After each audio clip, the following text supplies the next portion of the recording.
সুজিত বসু আর রথিন ঘোষকে ED notice পাঠিয়েছে। সোমবার দমকল মন্ত্রীকে হাজিরার নোটিশ, খাদ্যমন্ত্রী রথিন ঘোষকে বুধবার হাজিরার নোটিশ। কথা বলবো অনুপের সঙ্গে। অনুপ, কি কারণে এদের নোটিশ পাঠালো ইডি, কেন ডেকে পাঠিয়েছে? পুরো নিয়োগ দুর্নীতি মামলার ক্ষেত্রে তাদেরকে তলব করা হচ্ছে। সোমবার দিন সুজিত বসু দমকল মন্ত্রী, তাকে যেমন আসতে বলা হচ্ছে, তার পরবর্তী ক্ষেত্রে বুধবার খাদ্যমন্ত্রী রথিন ঘোষকে তলব করা হচ্ছে ইডির পক্ষ থেকে। এর আগে পুরো নিয়োগ দুর্নীতি মামলায় সুজিত বসুর বাড়িতে যেমন তল্লাশি করা হয়েছিল, রেস্তোরাঁ থেকে শুরু করে একাধিক জায়গায়, তার পরবর্তী ক্ষেত্রে সুজিত বসুকে তলব করা হয়েছিল এবং সেক্ষেত্রে দেখা যায় রেস্তোরাঁ থেকে শুরু করে পরবর্তী সুজিত বসুর স্ত্রী, মেয়ে, জামাই প্রত্যেককে জিজ্ঞাসাবাদ করা হয়েছিল।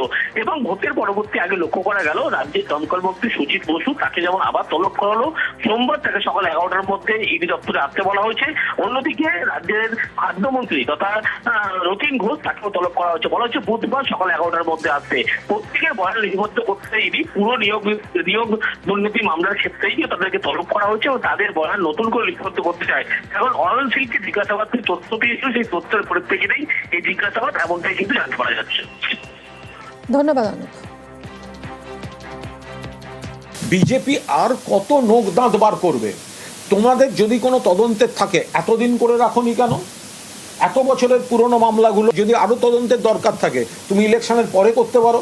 একটা ক্যান্ডিডেটকে ডেকে পাঠানো, তারা আবার যারা প্রার্থী তাদেরকে সমস্ত কাজকর্ম ছেড়ে আইনজীবীর সঙ্গে বসতে হবে, সারাদিন তাদের ওখানে নষ্ট হবে।